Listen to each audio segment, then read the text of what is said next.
নমস্কার friends, welcome to today session of NEET admission Kolkata. আজকের টপিকে আমরা ডিসকাস করব কি ভারত থেকে এমবিবিএস যদি করায় আর যদি বাইরে থেকে এমবিবিএস করায় কি ডিফারেন্স আছে, এমবিবিএস ইন ইন্ডিয়া আর এমবিবিএস অ্যাব্রড কি তফাৎ, এর ওপরে ডিসকাস করব।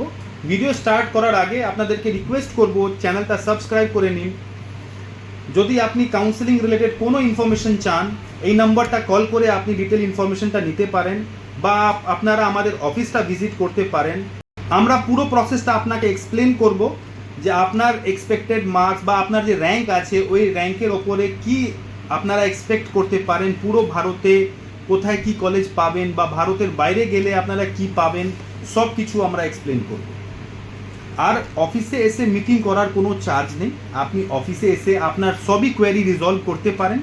তারপরে যদি আপনারা কাউন্সেলিং গাইডেন্স সার্ভিস আমাদের নেবেন তার আপনাকে চার্জ পে করতে হবে। ওই কাউন্সেলিং সার্ভিস মধ্যে রেজিস্ট্রেশন থেকে সিট অ্যালটমেন্ট অবধি পুরো প্রসেসটা আমরা করাবো আর আপনার র্যাঙ্কের ওপরে বেস্ট কলেজ যে আপনি পাবেন সেটা অ্যালট করিয়ে দেব। স্টার্ট করি আজকের টপিক। দেখুন, সব থেকে যে মেজর ডিফারেন্স আছে সেটা আছে টাইমের। যদি আপনারা এমবিবিএস ইন্ডিয়া থেকে করান তাহলে ভারতে 4.5 সাল কোর্স, 1 সাল ইন্টার্নশিপ, টোটাল 5.5 সাল হয়েছে। यानी 5.5 সাল মধ্যে আপনার এমবিবিএসটা পুরো কমপ্লিট হয়ে যাবে। যদি আপনারা বাইরে থেকে করান, সাপোজ আপনি রাশিয়া পাঠাচ্ছেন বা কাজাকিস্তান পাঠাচ্ছেন, কিরগিস্তান পাঠাচ্ছেন, বাংলাদেশ পাঠাবেন বা নেপাল পাঠাবেন, কোনো কান্ট্রিতে পাঠালে ওইখানকার যে টেনিওর আছে সে তো লাগবেই, প্লাস ভারতে যখন ওরা রিটার্ন আসার পর 1 সালের ইন্টার্নশিপ ওদের এক্সট্রা করতে হবে। মানে যেখানে কোর্স করেছে এমবিবিএস ওইখানে 1 সাল ইন্টার্নশিপ করবে, আবার ইন্ডিয়া এসে 1 সালের ইন্টার্নশিপ করতে হবে। 1 থেকে 1.5 সালের টাইম আপনার বেশি লেগে যাবে। রাশিয়ার মধ্যে 5 সালের কোর্স আছে, 1 সালের ইন্টার্নশিপ, 6 সাল হয়ে গেছে। আবার ইন্ডিয়া আসবে, ইন্ডিয়া এসে 1 সাল ইন্টার্নশিপ করতে হবে, পুরো এমবিবিএস কোর্সটা 7 সালের হয়ে যাবে। কিন্তু 7 সালের হয়ে যাবে সেটা তো ঠিক, কিন্তু আমার সাজেশন মধ্যে যদি আপনার কাছে বাজেট নেই 1 কোটি টাকা বা 80 লাখ বা 90 লাখ আপনার বাজেট নেই, ইন দ্যাট যদি আপনার মার্কস 200 আছে, 250 আছে, 300 আছে আর আপনাকে 300 মার্কসের মধ্যে ভারতে 70 লাখের প্যাকেজ হচ্ছে আর আপনার অত ক্ষমতা নেই, আপনি অত বাজেট দিতে পারেন না, আর আপনার মানে একটা মনে আছে যে আমি বাচ্চাকে এমবিবিএস করাবো, তাহলে আপনি পাঠাতে পারেন, কোনো প্রবলেম নেই। 1 সাল বেশি টাইম নিয়ে যদি আপনি বাচ্চাকে এমবিবিএস করাতে পারেন তা কোনো প্রবলেম নেই। কিন্তু বাচ্চাকে এই জিনিসটা মনে রাখতে হবে কি ও ওইখানে পড়তে গেছে, ওইখানে পড়ালেখা করতে যাচ্ছে। কিন্তু কেননা আমি দেখি স্টুডেন্ট যখন কোনো কান্ট্রিতে চলে যায় তারপর ওর একটু কেয়ারলেস হয়ে যায়, গার্জেনের কন্ট্রোল ওতে এত থাকে না।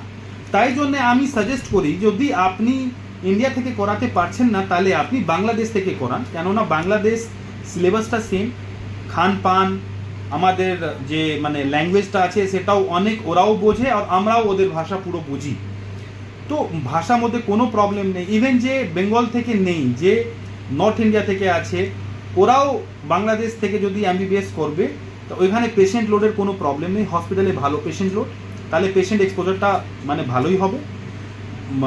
এডুকেশন সিস্টেমটা আমাদেরই মতন, সিলেবাসটা আমাদেরই মতন, খাওয়া দাওয়া সব কিছু আমাদের মতন, ল্যাঙ্গুয়েজটা আমাদের মতন, তাহলে ওইখানে গিয়ে করলে কোনো প্রবলেম নেই। বাজেট 30 থেকে 35 লাখ মধ্যে আপনার বাংলাদেশ থেকে আপনারা এমবিবিএস করতে পারেন। 1 সালের টাইম বেশি লাগবে, সে আর কি করা যাবে। যদি আপনার কাছে বাজেট নেই, এখানে যদি 1 কোটি টাকা লাগছে বা 80 লাখ লাগছে, ওইখানে যদি 35 লাখে হয়ে যাবে তো 50 লাখ বাঁচানোর জন্য 45 লাখ যদি আপনার এখান থেকে বেঁচে যাবে সেটা বাঁচানো উচিত। তো যদি আপনি এমবিবিএস অ্যাব্রড প্ল্যান করছেন তাহলে বাংলাদেশ প্ল্যান করুন বা আপনি নেপাল প্ল্যান করুন, এই দুটো কান্ট্রির মধ্যে অনলি 1 সালের ডিফারেন্স, আদারওয়াইজ মানে কারিকুলাম, সিলেবাসের যে কারিকুলাম আছে ওর মধ্যে কোনো তফাৎ নেই। হসপিটালে পেশেন্ট লোড খুব ভালো, ইন্ডিয়াতেও ভালো, বাংলাদেশেও ভালো, নেপালেও ভালো, আর মানে খাওয়া দাওয়া বা লাইফস্টাইল বলিয়া সব কিছু মানে অনেক ম্যাচ করে, তাহলে আপনারা এই দুটো কান্ট্রিতে বাইরে পাঠাতে পারেন, আর কোনো প্রবলেম নেই। কিন্তু যদি আপনি রাশিয়া প্ল্যান করছেন বা কোনো অন্য কান্ট্রি প্ল্যান করছেন, ওইখানে সব থেকে বেশি প্রবলেম কি হয়, হসপিটালে পেশেন্ট লোড হয় না, তাই জন্য বাচ্চাকে পেশেন্ট এক্সপোজার এত বাচ্চা পায় না। এনভায়রনমেন্টই বুঝতে পারে না ও যে হ্যাঁ কী চলছে, সিচুয়েশনটা কী। মানে এমবিবিএস যে করছে সেটা থিওরিটিক্যাল পুরো বুকগুলো পড়ে নিয়েছে, কিন্তু ওর প্র্যাকটিক্যাল এক্সপোজার নেই, পেশেন্ট এক্সপোজার নেই, হসপিটালে অত বেশি অ্যালাউ ওকে করছে না। তাই জন্যে যখন এখানে ও রিটার্ন আসে, তাহলে আপনি দেখবেন যে এখন অবধি যে এফএমজি এক্সাম হচ্ছিল তার পাসিং রেশিও সব থেকে ভালো ইয়ে বাংলাদেশের স্টুডেন্টসের বা নেপালের স্টুডেন্ট সব থেকে ভালো পাসিং রেশিও। কেন? ইন্ডিয়ান কারিকুলাম ফলো হয় ওখানে, বা ওখানে বুকস, টিচার্স, ল্যাঙ্গুয়েজ কোনো ব্যারিয়ার নেই, ইন্ডিয়ান বুকস, ইন্ডিয়ান টিচার্স আছে ওখানে, কোনো প্রবলেম নেই। আর ভারতের সাথে বাংলাদেশের ভালো রিলেশন, নেপালও খুব ভালো রিলেশন, যাওয়া বা কোনো প্রবলেম নেই। এখান থেকে ঢাকা যাওয়ারেও টিকিট অনেক কম, ফ্লাইট টিকিট, বা কাঠমান্ডু গেলেও টিকিট অনেক কম। কিন্তু রাশিয়া যাওয়ার জন্য তো প্ল্যান করতে হবে, 25,000 30,000 টিকিট লাগবে একবারে। তো রাশিয়া যাওয়ার জন্যে যদি আপনি প্ল্যান করছেন তাহলে ওটাকে এক দুবার ভেবে নিন। কিন্তু যদি আপনার কাছে বাজেট নেই, আপনি বাংলাদেশ প্ল্যান করছেন, সেটা করতে পারেন, কোনো প্রবলেম নেই। নেপালও প্ল্যান করছেন, সেটাও করতে পারেন, কোনো প্রবলেম নেই। কিন্তু নেপালে যে খরচা হয় সে 50 থেকে 50 লাখ মতন হয়ে যায় পুরো সব কিছু নিয়ে। তো যদি আপনার মার্কস 200, 210, 220 আর ইন্ডিয়াতে আপনার বাজেট 1 কোটি মতন লাগবে, তখন আপনি নেপাল প্ল্যান করুন,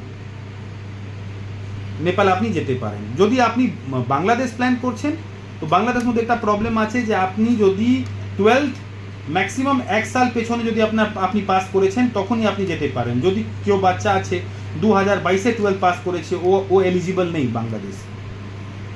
বাংলাদেশ সব থেকে বড় প্রবলেম এটা। তো আমি প্রজ অ্যান্ড কনস আপনাকে বলে দিয়েছি। যদি ডিটেলে ডিসকাস করতে চান অফিস এসে ভিজিট করুন, সব কিছু আমি এক্সপ্লেন করব।